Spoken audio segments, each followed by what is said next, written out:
Pour assembler des montants, est-ce que toi aussi tu fais ça? Quand tu vas visser tes montants dos à dos, il va falloir mettre des vis TRPF. Et ça, tous les 1 mètre maximum. Moi, d'habitude, j'essaie de les mettre tous les 50 cm. Mais il ne faudra pas dépasser les 1 mètre.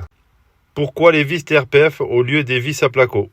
Parce que le filetage des vis TRPF va quasiment jusqu'au bout de la tête. Il va sur toute la longueur, tandis qu'une vis à placo, le filetage s'arrête bien avant.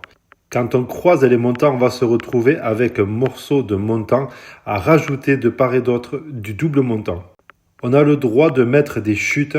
Par contre, les deux chutes doivent se retrouver au minimum à 40 cm l'une de l'autre. Que ce soit pour des doubles montants ou pour un montant simple, si tu dois rajouter un morceau de montant, il te faut utiliser une chute de rail de 30 cm au moins. Et tu devras la sertir pour pouvoir rigidifier le tout. Et bien sûr, comme je te l'ai dit précédemment, si tu dois croiser, si tu dois faire ça sur toute la longueur, il ne faut pas que les raccords soient tous au même niveau. Il faudra les mettre en quinconce. Donc, si tu as une chute en haut, tu essaies de te retrouver avec la chute en bas sur le montant d'après, sur le double montant d'après. Donc, tu mets ton petit rail de 30 cm, tu viens le sertir et là, tu seras pas mal.